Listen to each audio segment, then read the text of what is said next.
So that's that. Morris, John's carefully inspecting his dash infill panels. Probably just relieved to have got through the trauma of getting everything in behind the dash. So getting all the HVAC piping in, the ductwork, pretty much a nightmare. We obviously had everything mocked up at dry build. We'd got positions and brackets done for the HVAC unit, for the instruments, for the ECU, for the 2 PDMs that are behind there, for everything. But it's probably the first time we've had everything in, like including all of the wiring, all of the pipe work. So there's the refrigerant lines and heat and water pipes to the HVAC unit. And when you get everything in there, it starts to get pretty tight. So routing the ducting was a bit of a challenge. But that's in there now, and he's just working on the actual infills, which we machined a few weeks back. Done some little brackets with magnets at the top there. And when we machine those infill panels, we machined a little recess at the top with a steel plasma cut plate bolted in from the back that then touches on that magnet. So they're held shut with the magnet. They're not intended to be opened, but we do want to be able to get them out for maintenance purposes. So they're held with a magnet. That means they're definitely not going to fall out, but at the same time, if you did want to get them out, it's not too tricky to pop them out. We finished off a few more things in the engine bay. We're just working on the alternator tensioning. There was a bit of a complication with that, in that the standard, I would say Omex, but it's actually ProDev, the chap who used to run Omex. Their belt run for a rear wheel drive setup doesn't include the position, understandably, for the aircon and the power steering, because most race cars running these don't have that. So our belt run has to go more like a front wheel drive belt run, where it kicks down under where the engine mount would normally be. And then we ran into a problem whereby the swing on the alternator, which is supposed to tension the belt, no longer really tensions it, because it's kind of just swinging through the same arc as the belt. So we've got an additional idler, or we've moved the idler over and changed it to a different one, which is more like the ProDev front wheel drive setup now. And I think that will have resolved the problem of being able to tension that belt. We've got the level sender now in the brake reservoir. We've got the water rail in, I think we showed that last week, being painted after we'd modified it to get the temp sensors in, so the temp sensors can be connected now, and the radiator's being done as I speak, I believe. So engine bay is kind of coming together pretty well on this. So, excuse me, I think we're going to be into sort of centre console going in soon, finalising the position of some of this wiring that comes down for the centre console, and just that sequence of events now on getting all the interior together. So very, very exciting times on that.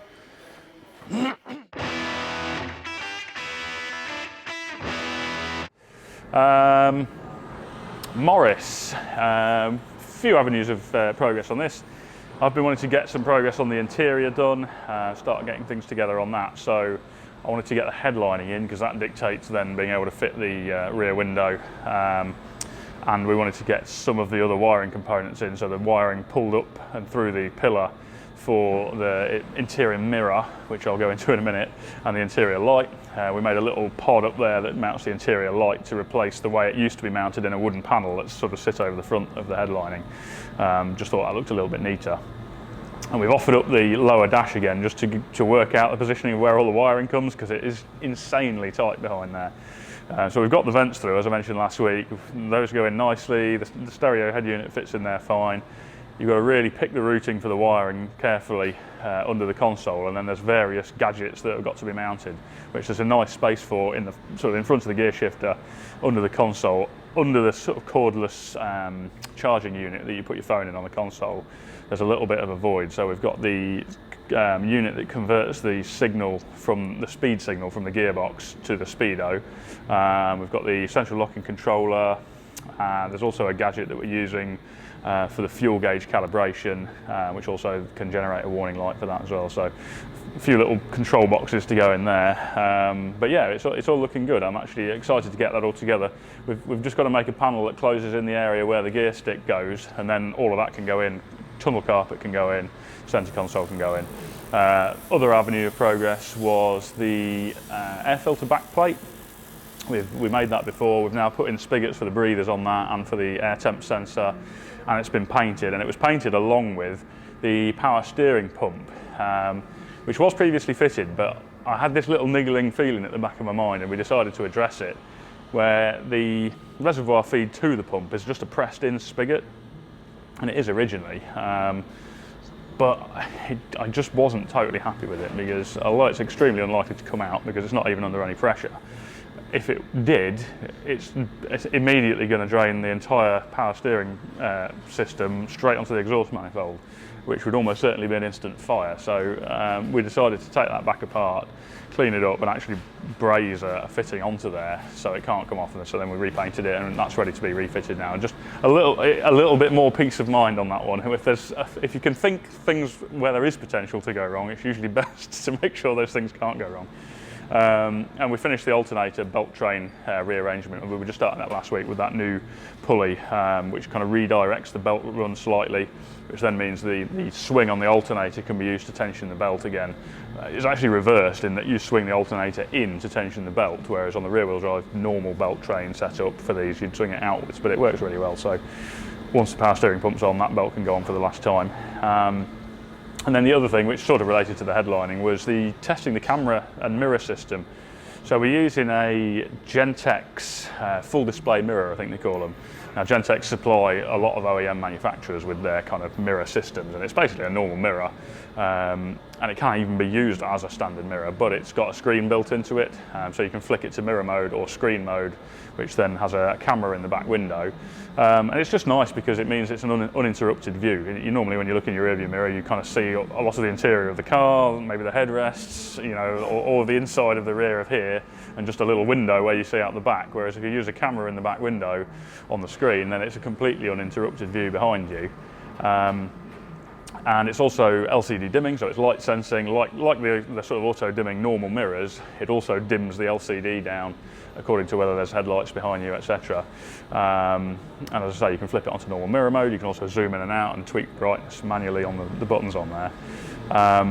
And then there's an additional mode which you can put a second camera feed into it, which when you put an electrical feed to one of the connections on there, which would be off the reverse light circuit, it switches on this additional display, which is then connected to the camera we've got in this number plate mount, which we showed ages ago, where we machined a little piece there which holds the number plate light, and then there's a little housing for a little camera in there.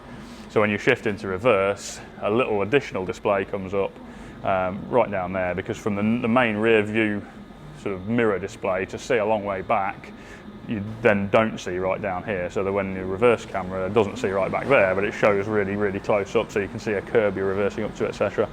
So I was just connecting those cameras up yesterday, firing up the mirror electrically just on the floor rather than it being fitted, to make sure it all worked right, made sure the view from the cameras was good, and I'm happy with all of that. So the wiring for all that lot's going to go in now as well.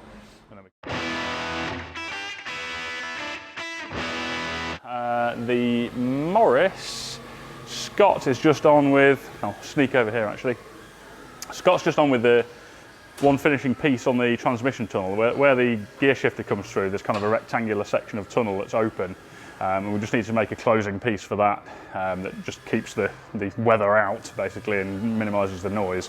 And then there is a console that goes over it again with a cosmetic gaiter on, but we'll have a lower piece that he's making with just a weatherproof gaiter on there. And that's kind of the last piece we needed to do before the centre console goes in. So as soon as he's done that, we can get the console in and start piecing the interior together. So that's going pretty well.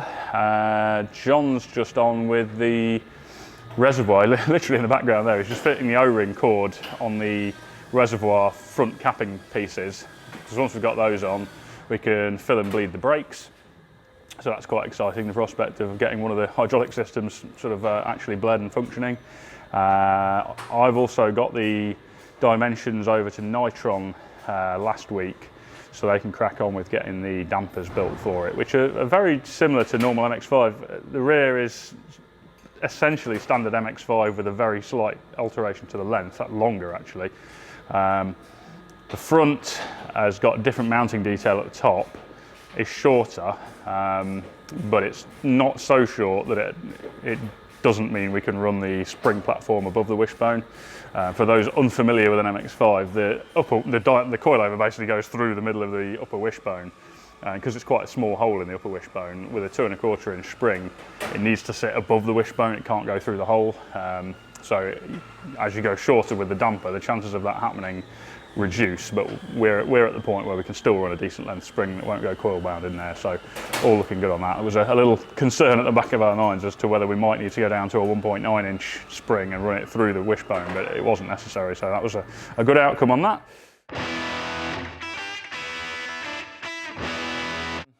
Morris, so the radiator arrived. That was an exciting moment last week. Concept Racing have made that radiator for us. As usual, nice work of art. We really wanted to have a really extended top tank on it. Because there's loads of space under that central section of bonnet, we wanted to take advantage of that to have an extended central section so that the top of the radiator is the highest point of the cooling system, because obviously if you look at where the water takeoff was on the water rail, that's fairly high up, and we wanted to make sure we had an area elsewhere in the system that was as high as that, and it gives us a nice amount of expansion room in the radiator. There's a little tube in the top. If you're wondering what the random weld in the middle of the top tank is, there's actually a tube been welded in across it to essentially brace it and stop it ballooning under pressure. It's got the mounts for the fan on there. We've also got bosses welded in the bottom to mount the lower radiator hose, which John's been working on actually. That's now done.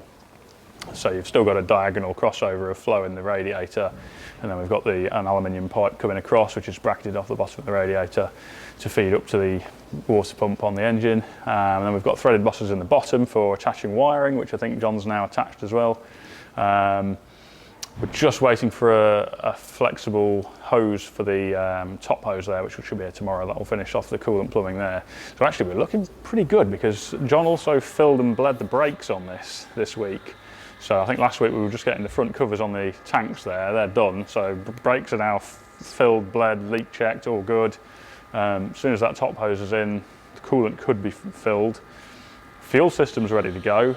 John wired in the fuel pump yesterday, ran the wires for that. So the fuel system's basically ready to go. He's just stuck an oil filter on it today, which was the last part of the oil system to do. So essentially all the fluid systems, once we've done the coolant hoses, are ready to go. And I think actually even the aircon plumbing's ready to go. So we're getting perilously close to the first fire up on this. Other things, he's just been cutting out the grill. We're going to do a sort of a plasma cut, I think, surround for the grill, but we've got this sort of hex plastic mesh that we're going to use for it. So we've just been getting that close to the right shape, so we can now create the border and attach that to the back of it. That will finish off the front. Adam's just been fitting the bonnet catches. So we're kind of working up to fitting the bonnet again. We're just no point doing that until we've just finished the last bits of plumbing, because it gets in the way a bit. But as soon as they're done, we'll get the bonnet on, that can be latched. And also Scott finished the section he'd just started making last week, which was the sort of tunnel infill piece that blocks off the last bit of open tunnel around the gear shifter. It's got some studs on it which are going to use to hold a bezel that has like a rubber seal around the shifter. So that means I can now get the sound deadening in, mount the various electrical components that go under the console, get the console in, and we'll be looking pretty good. So yeah, it's a lot of excitement all around at the minute, because the Mustang's about ready for first drive. This is perilously close to first startup. The Stratos is perilously close to actual completion. It's pretty exciting all around.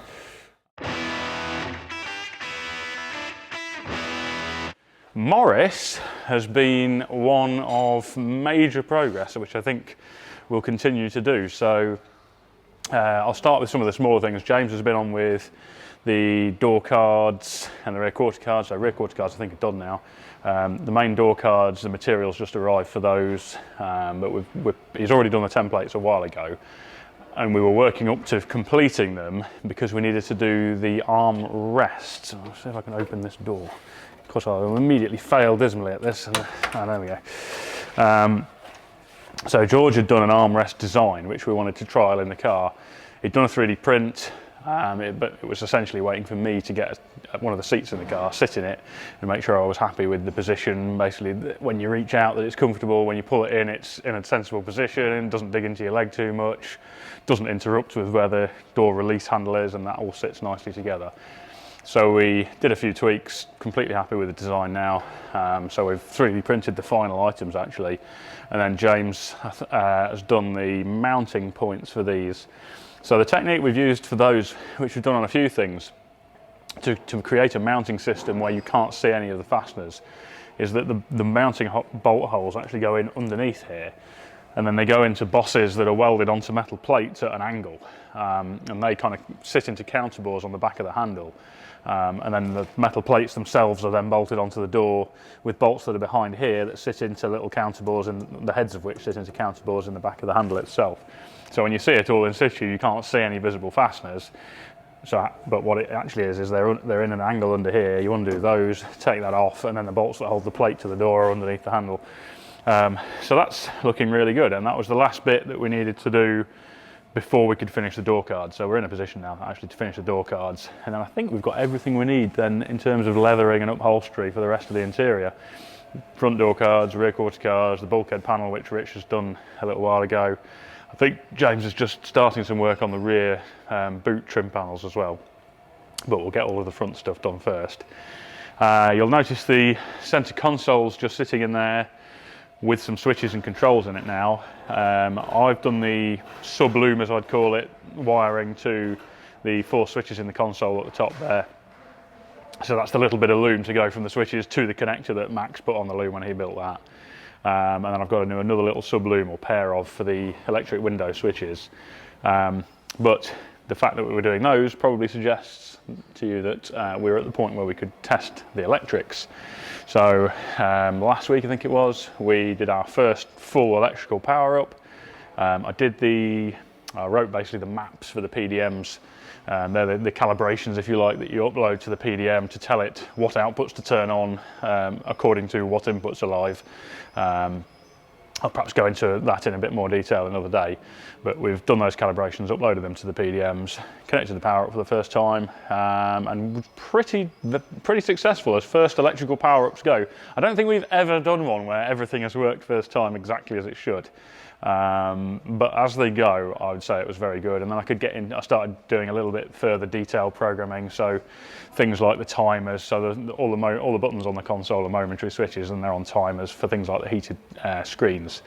And then the illumination. So when we designed the loom, we had separate outputs from the PDM for the telltales in the switches. So for instance, on the heated screen, you press the switch, it's a momentary switch, switch lights up. It then starts a timer, which times the screen for, I think I've set it to 5 minutes. So then after 5 minutes, it kicks back out and the light on the telltale on the button comes back off. So little details like that on the programming. And then very quickly from that, we were at the point where we could start it, because we'd already we'd manually primed up the fuel pump, set the fuel pressure, leak checked that, all the other fluids are in. In fact, one of the other jobs that John was on last week, we'd just received the radiator in the last video, I think, and John's gone ahead and made the bottom hose, so that's like an aluminium fabricated hose that brackets onto the radiator, finished the rest of the coolant plumbing, got all that in situ. That allowed him to get the coolant in. He's also done, and I don't know whether he'd done this last week, but the brake system is now filled and bled and the brakes are working, same with the clutch. And the culmination of all those fluids being in place and everything being ready, and the electrical systems being ready to power up, is that we were able to fire it up for the first time. So that was a case of powering up the ECU for the first time. It's already been dynoed and had the map it was dynoed on, so we're already theoretically almost all the way there with that. And again, that went remarkably event-free. John primed it, turned it over without the plugs in first to prime it and get oil pressure. And then, yeah, literally first crack, it was just straight up. The throttle bodies were perfectly in balance. It sat at a nice idle and it just sat there nice. So couldn't really ask for more in terms of the first fire up. Sounds really good too, not too loud. Nice noise, but not too resonant in the exhaust. Feels good in terms of vibration transmission into the body. It felt good, just as much as you can tell with it just sat there running. So yeah, really excited to push this forward now. We're pretty much just in tying up bits of interior. We can get the rest of the dash in now. I'm just going to do a test of the aircon system, get that gassed and tested and leak checked, so we don't have any leaks behind the dash where it goes into the evaporator. And then we can start buttoning up the interior and getting that lot in. So very, very exciting times.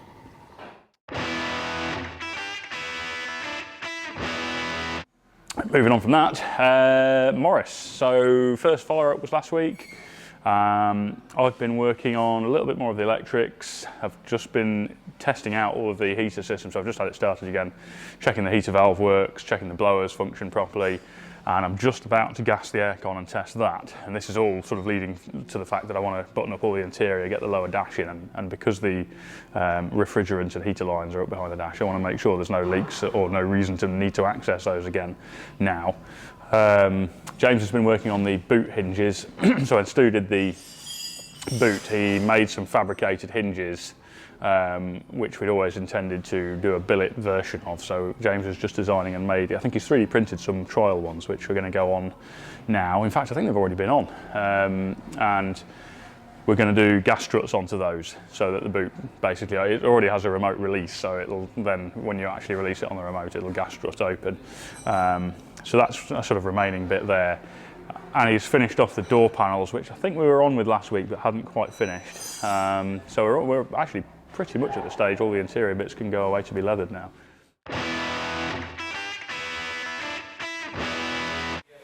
Okay, we'll start with the Morris. So actually quite a lot of visual change on this.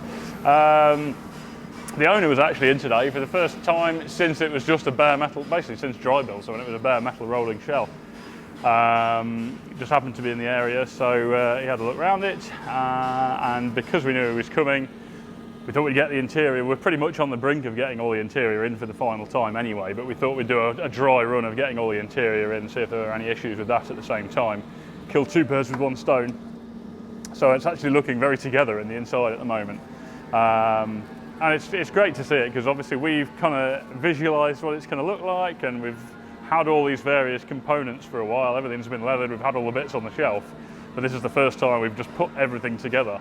And it's just awesome to see it, you know, it's to sort of see the vision coming together. So although some of these things are in quite loosely, like the air vents aren't fully home, stereo's not quite in its proper place, obviously the gear stick's going to have a bezel and a gaiter and a different knob on it, and there'll be various other changes in there.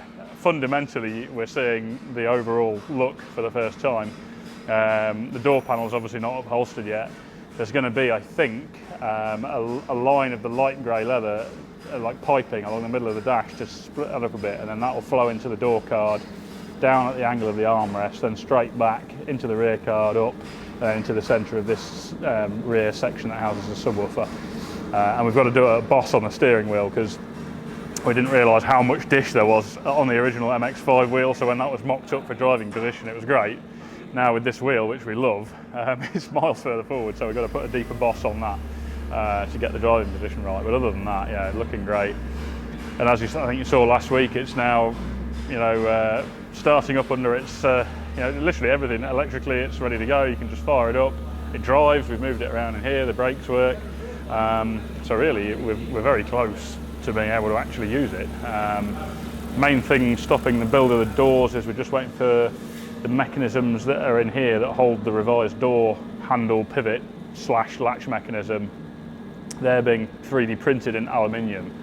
So we're waiting for those before we can finish the door build, get the frames and the glass in, and then obviously the upholstery bits have got to go away to be leathered. But yeah, it's just great to see it. It's a huge sort of morale boost, if you like, you know, having slaved away for so long to see everything come together like this. So that is great.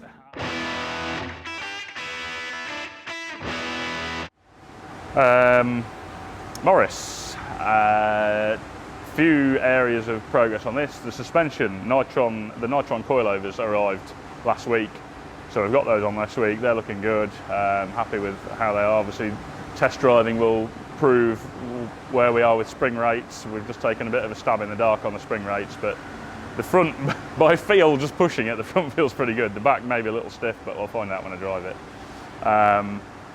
Jim's been doing the number plate mountings, which are now done. Bracket on the front. This one just straight into rib nuts on the boot lid. They're actually the original plates that this car, I think, was supplied with new, and they're like separate letter plates. Now I can't show them because we don't want to show the registration, but they're really cool, like original plates. So they're a nice finishing touch on the car. And we're also putting the original VIN tag. Although we've had a nice new laser etched one, we're putting the original under the bonnet as well, just as a little nod to its past.